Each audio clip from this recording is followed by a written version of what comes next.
The Quiche Lorraine is the mother of all types of quiche. It's a combination of eggs, bacon and lots of cheese. Usually done with a short crust pastry or puff pastry, but I'm going to change it up and I'm going to use some phyllo pastry. It works really well for this recipe. So in a pan we need a small splash of oil.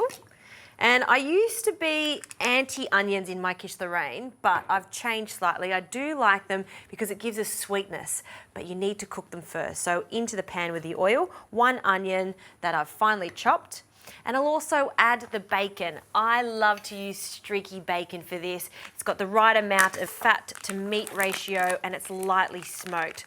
So a few rashers of bacon and we'll just cut that in half, and then I'm going to cut these into lardons, which are just small chunks of bacon.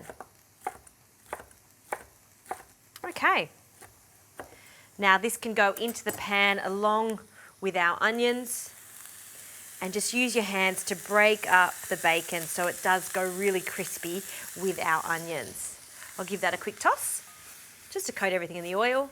And then this is going to cook for about 5 to 8 minutes or until the onions are caramelized and the bacon's crispy, then allow it to cool.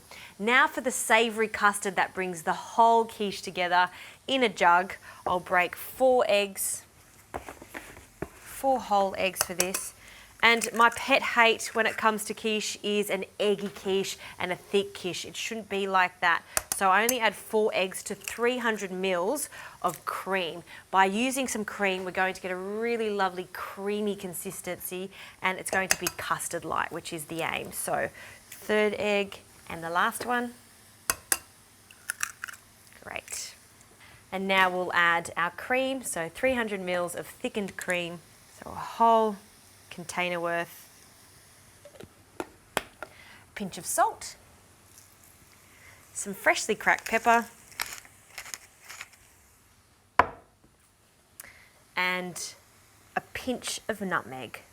Now with my whisk, we'll just break up the eggs and whisk it together until it's completely combined. Okay, we're going to pop that to one side now and we can get on with our phyllo. Give yourself lots of space when you're working with phyllo, it just makes it so much easier. I brought this out of the fridge an hour ago, so it's much more pliable. And when you're using your phyllo, you need to protect it with a damp tea towel. By doing that, it won't break up and it will stay pliable. So we'll just loosen that and have a look at these gorgeous thin sheets, just like paper. We'll pop one to one side and clean damp tea towel, cover the rest of it. I've melted some butter and I've cooled it down so it's not too hot, and I'm going to just lightly brush some butter onto the first sheet all the way to the side so it's completely covered in the butter.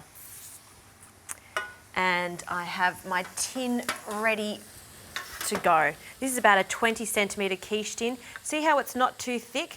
This is the right size, so a tart tin essentially. I'll just brush a small amount of butter into our tin so the quiche comes out quite easily. Great. And now we'll add our first layer. Now you can be quite rough with this and just push it into the sides. And that's the first layer done. Now I'm going to continue the process. I'm going to use 10 sheets of phyllo pastry and then we can get on to crimping.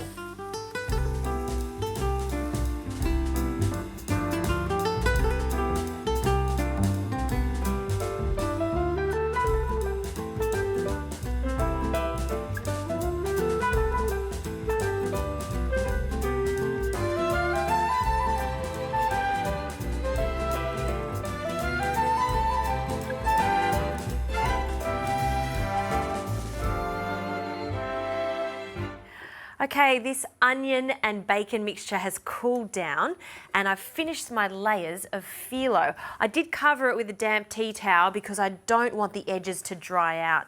In regards to crimping, it's as simple as folding over and twisting and pressing into our tart tin. So this is going to form a lovely crust.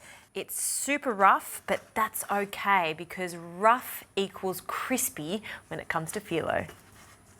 Now we can fill this up. I start with the cheddar cheese, evenly spread it out. And now this onion and bacon mixture, We'll scatter that on top of our cheese. Yum. And again, spreading it out.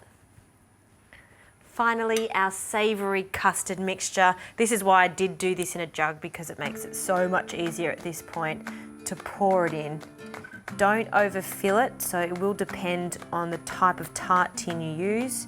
You just want to completely submerge all of the cheese, bacon and onion. Looking good. Now I've preheated my oven 180 degrees, and this bakes for about 25 to 30 minutes. Keep an eye on it. We're looking for golden edge, and we want that custard to set, just a slight wobble in the center.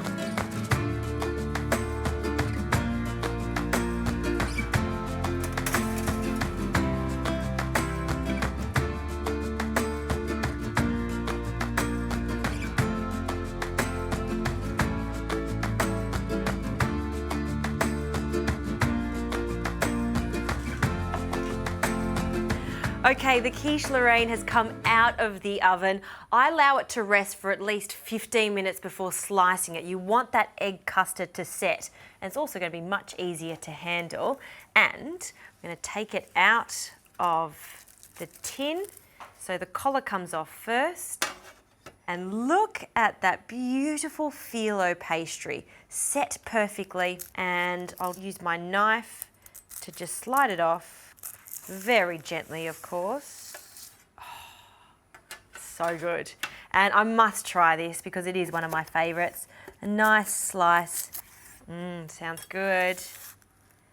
And have a look at that. The perfect ratio of filling to phyllo. Just how I like it. I'm going to pop that on a plate, and I'm going to have a taste of this quiche. Not quiche, quiche, as my mum would say.